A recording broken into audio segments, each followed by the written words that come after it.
when we are children, our parents tell us that you should think about the future. Yes, so when we are busy playing, they will tell us, please study or you will repent later. Right? Now, sometimes, children understand that if I don't study now, I will not get a job tomorrow or I will regret later. But most of the time, I think children don't understand that. But because they love the parent, they keep doing what they are saying. So you keep studying because you love your parents.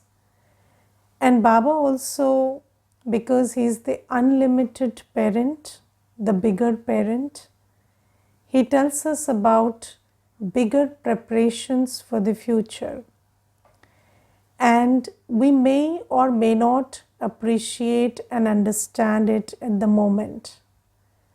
But we understand, when we just understand that Baba is here and he has left his soul world, he has come here for me, and he is giving me directions so that I can go to the golden aged world. When I have a faith in this, then I will follow Baba's directions. And Baba tells us that you are a soul and your journey doesn't end with the journey of this body. So, people when they think that I am this body, they are very limited by the body and they only plan until the leaving of this body. So they only think about, I should do well until I leave this body. But Baba says that the game is not over. Even after you leave the body, you go take another body, you have another birth, and whatever you get there depends on how you left the body, not when you left the body. So people are very concerned about when will I leave. They don't want to leave early. Some want to leave very early, some don't want to leave at all. So people are very concerned about I shouldn't die early or I shouldn't leave the body early. But Baba says, doesn't matter when you leave the body, but what matters is how you leave the body, because your final stage determines your destination ahead. So, if you want to go to a good destination later, then you should leave the body in a very good stage, and your avastha or your stage or your state of being when you leave this body will determine what kind of body and what kind of circumstances you receive in the next birth, right? But I will slowly take you to the unlimited. Let's first start with the limited. So, there was this Mata, and she was living just very close to the center. And I would see her walking in the park, walking on the, in the alleys. And she would say Om Shanti to me with great love. And I asked her, do you know Brahma Kumaris and have you done the course? So she said, yes, sister, long back, my mother, she was a follower of your organization. And as a child, I have attended classes and sessions, but I don't know, there's something, I just don't feel like, practicing all that you people say, and somehow I'm not on the same page, and so I don't go to the center or anything. But I like you. You're my neighbor, and I like you. And whenever I see you, I feel like greeting you with Om Shanti. So I said, that's very nice, but sometime you should try, take out some time and come and attend the class, because you see, you have understood that God, Shiv Baba himself has come and is teaching us. So she would say, no, but I'm doing very well, and who cares about afterlife, and who has seen what happens later. So I'm only concerned about this life, and this life is fine. I've finished 90% of it. She was old and she said, I've finished already 90% of it. What remains? 2 years, 3 years, that'll go by fine. So I said, okay, although I insisted a lot, but then she was not agreeing, so it was okay. Then later, after some time, I stopped seeing her in the park and I stopped seeing her walking.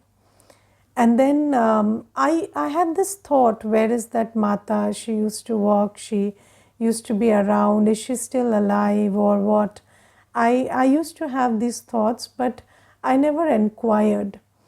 And then one day I was crossing her house and she was just calling out, Shilpa Ben, Shilpa Ben. So I said, who is this calling? So I peeped inside and I saw her lying on the bed. And she was saying, come in, the door is open. So I went there and then she said, you see, I'm lying on the bed and I've broken my bone and I'm here and it's very miserable. So I said, how did you break your bone? So she said, I was just using the washroom and then I fell and then this bone broke and now I can't move and I'm feeling really miserable, and would you help me with some classes, and I would like to do that, and I'm feeling very peaceless and very disturbed right now. So I tried giving her the classes for some days, but the thing is, going every day, giving the classes was not feasible. The timings didn't allow. And then it stopped. And then, one after the other, she was getting recovered, and then she would have another fall because the bones were all brittle. And then she would have another fall and then another fall. She had 3 consecutive falls in that span of, I think, 1 year. And then she left the body in a very miserable state. And why am I telling you this story is because, sometimes you feel that whatever I have or whatever is my personality right now is going to serve me until the end of this life at least.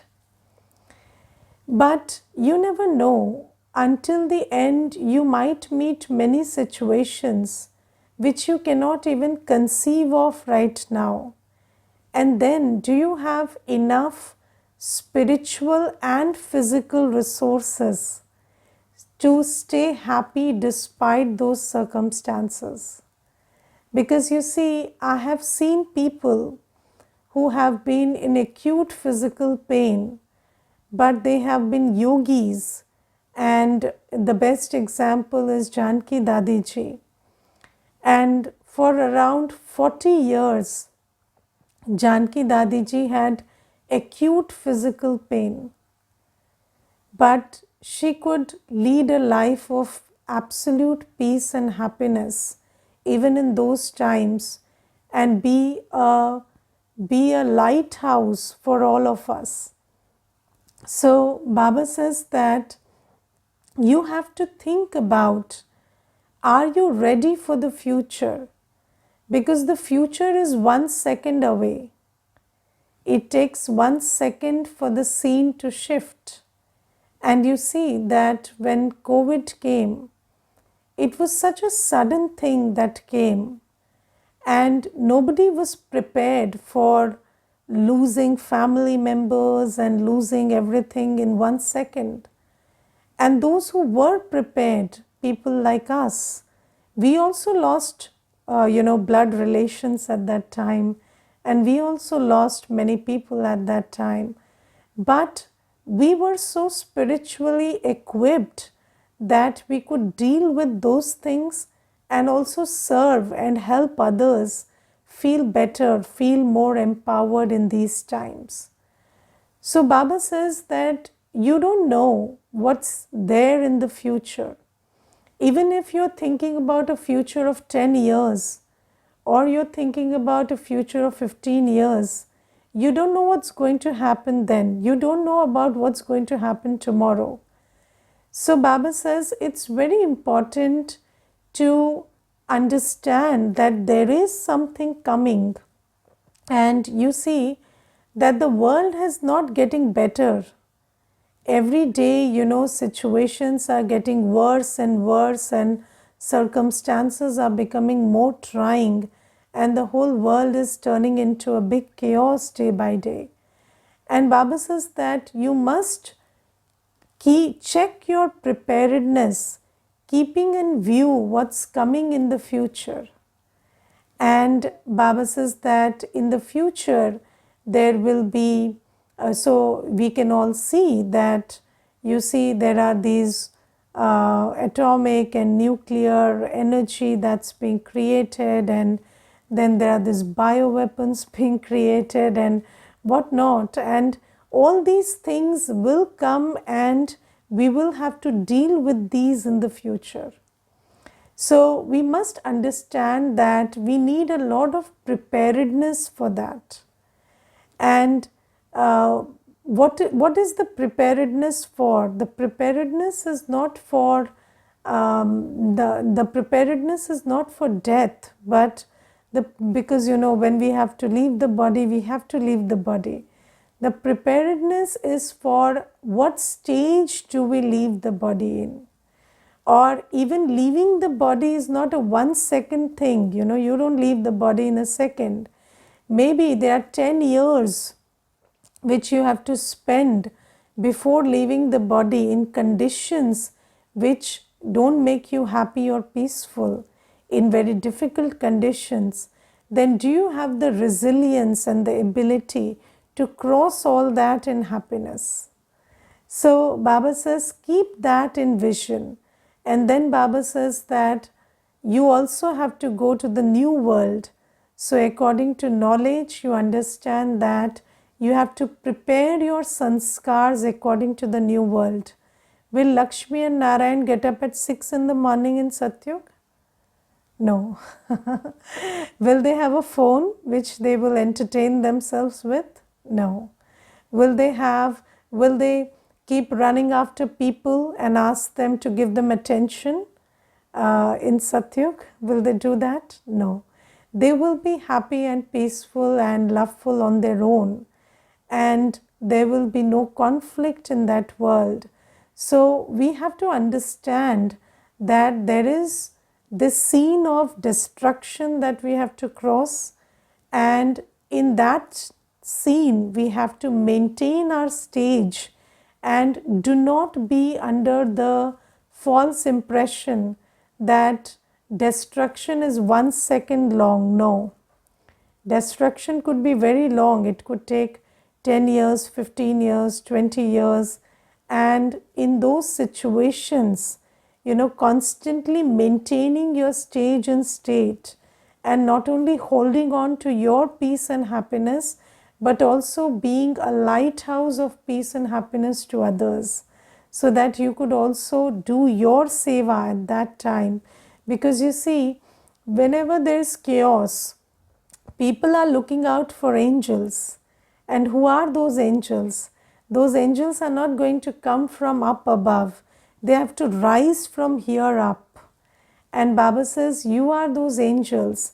And if you have risen above your limitations and weaknesses, then you will serve like angels and be an instrument to bring about peace and happiness for other souls also. And then when we leave the body, we have to leave the body in such a state that our final stage decides our final destination. And when we go to the final destination, we have to have that sanskar also, because we can go to Satyug with a good stage, but then do we have the sanskars which allow us to be in Satyug?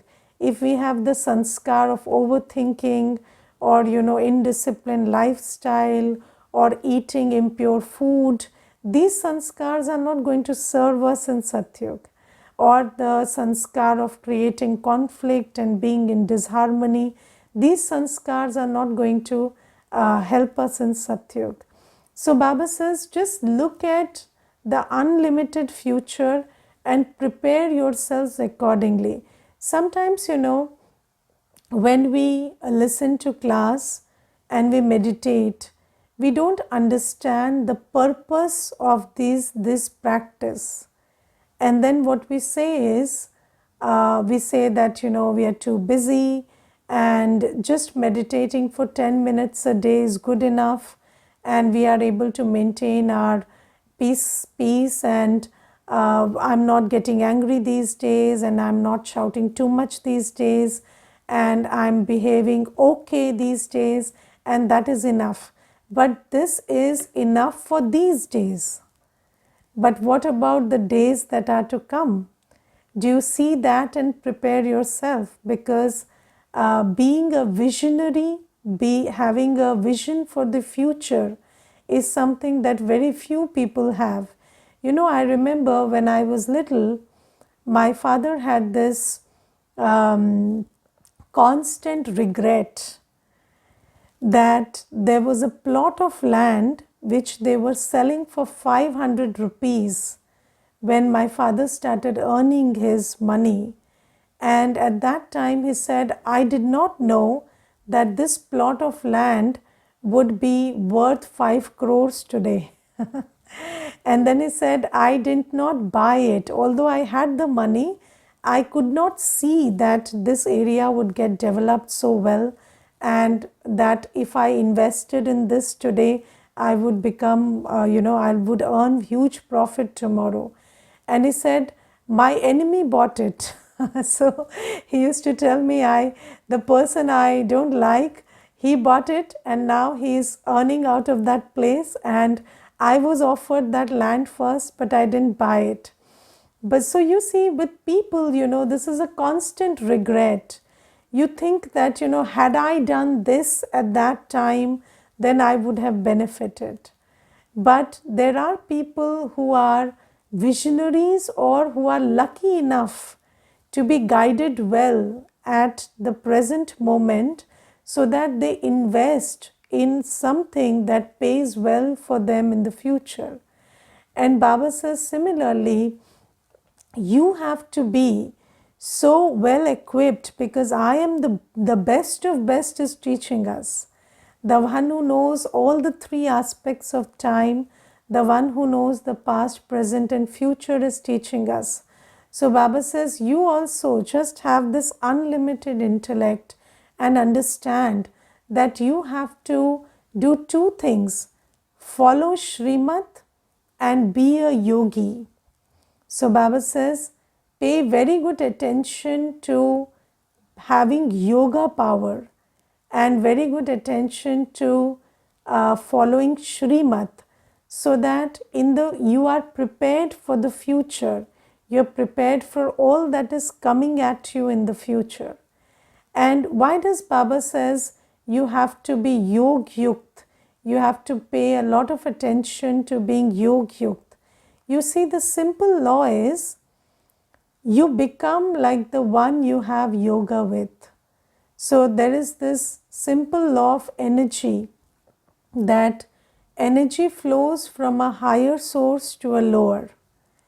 And if you have yoga with the impure world, then the impurity of the world will impact you and will drain you, even without your knowing. Unconsciously also it will drain you. But if you have constant yoga with Baba, who is the ocean of peace and love and happiness, even without your knowing, your heart will be full of this peace, love and happiness.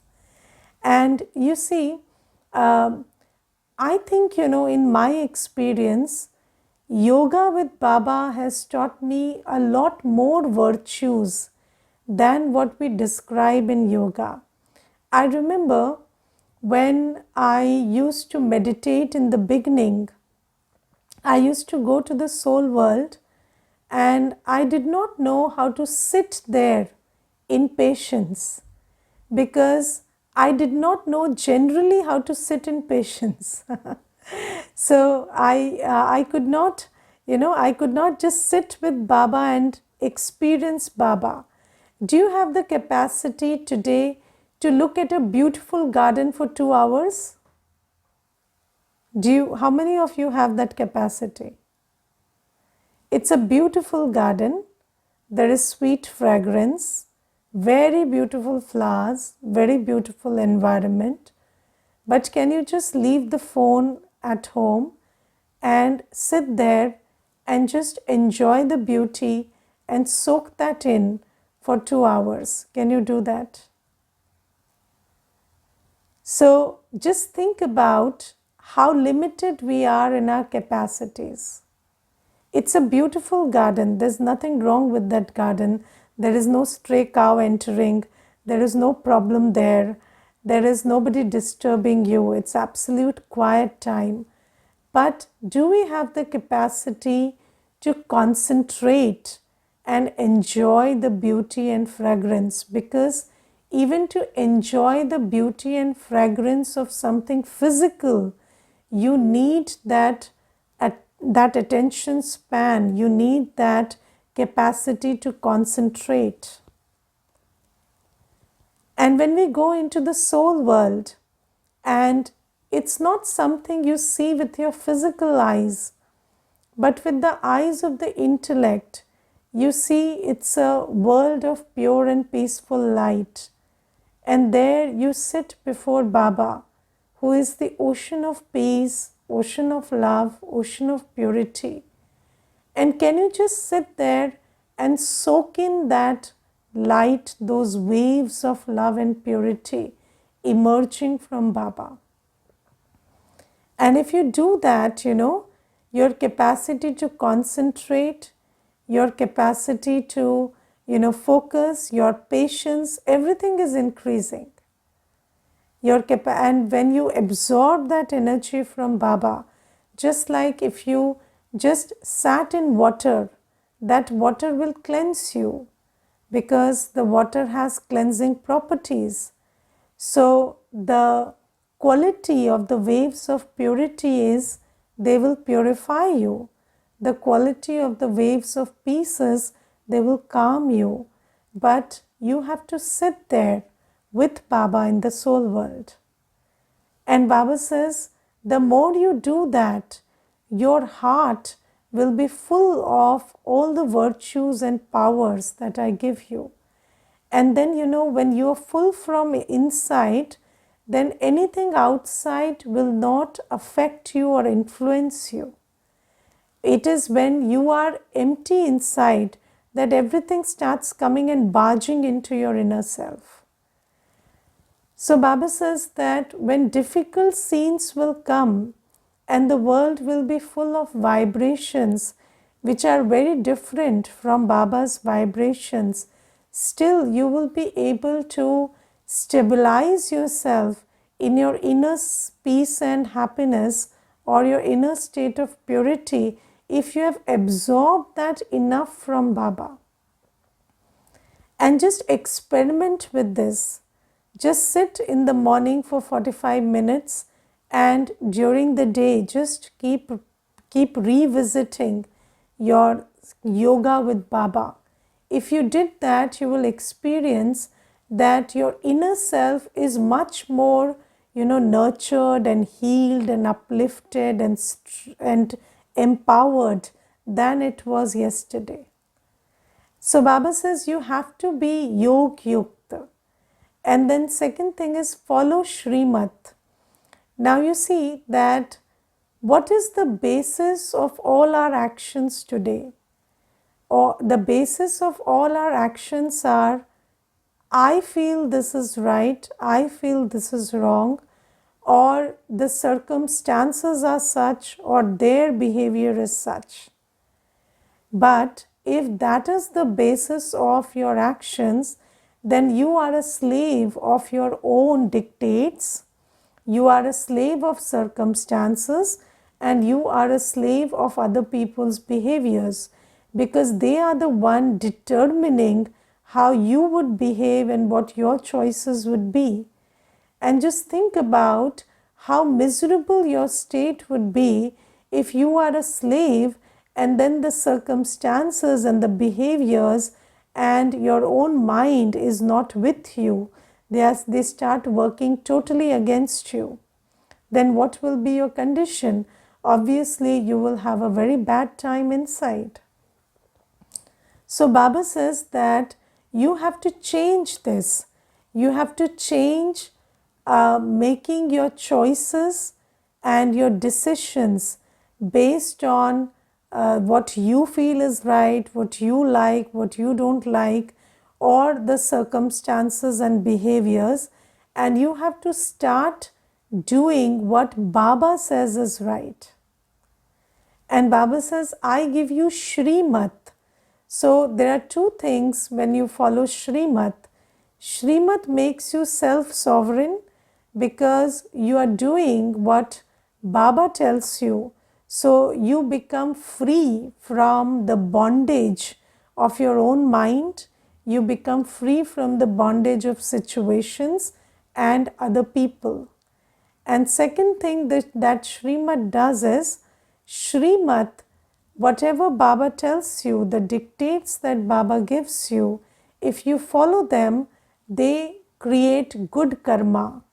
And they are in alignment. Baba's Shrimat is in alignment with spiritual laws.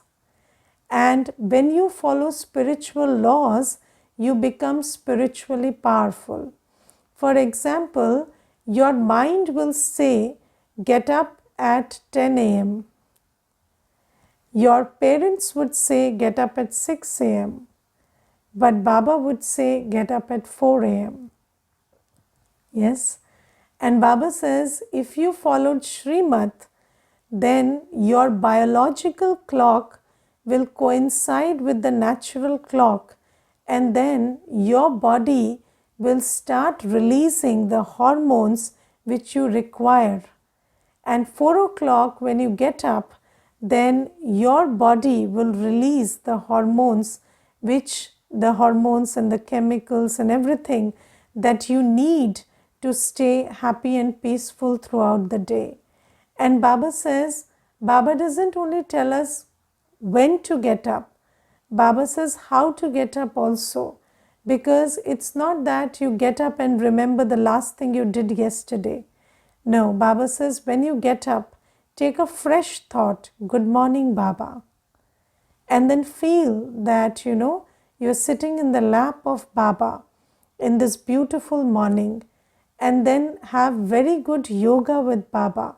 Feel Baba's presence, feel Baba's nourishment, experience Baba's powerful company early in the morning when you get up. And Baba says it's not like you get up in the morning and take a newspaper and read all that's going wrong in the world, or you get up in the morning and just go for a walk and then all the thoughts that keep coming to you, you have no power over it and they keep consuming you. No. Baba says, get up in the morning and create conscious thoughts about how fortunate, how peaceful, how loveful, how powerful you are. And remember Baba and feel his presence, his company, his protection, his sustenance, his nourishment that is always with you. And Baba says, when you did that, then this following of this Shrimat will help you realize your spiritual powers and your spiritual stage. Yes, in the world, people tell you that you should have attachment. And sometimes parents tell you, if you don't have attachment with your siblings, they will scold you and tell you, why are you not attached to them? Why don't you cry when they cry? Why are you not happy when they are happy?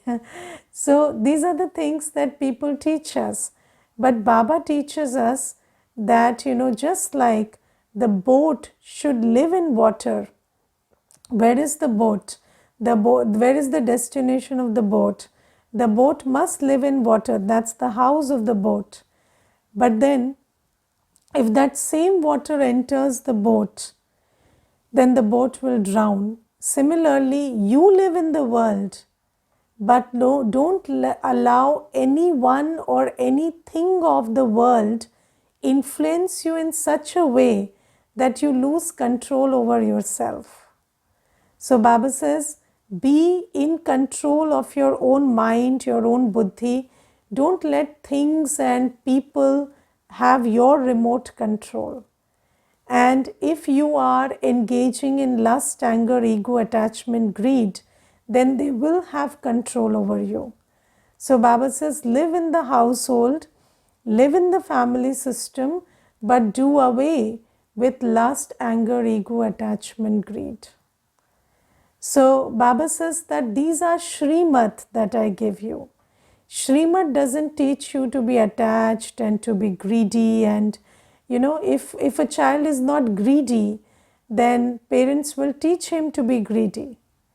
Yes, if a child is not lustful, parents say it's abnormal and you have to be lustful. But Baba says, no, you have to be free from lust, anger, ego, attachment, greed while living in this world. And Baba says that when you follow this Shrimat and you have yoga with me, then these two things, when you do continuously every day and you pay regular attention to it, only then will you be in a position at the end where you are able to cross every scene in a very stable, calm, peaceful, elevated state, and in your final destination you will pass with flying colors and go and claim your place in Satyug. And also when you keep meditating, when you keep remembering Baba and following Shrimat, Baba will make you pay attention to creating Satyugi sanskars of harmony, of love, of peace, of no conflict, of a disciplined lifestyle and everything else. Okay, Om Shanti.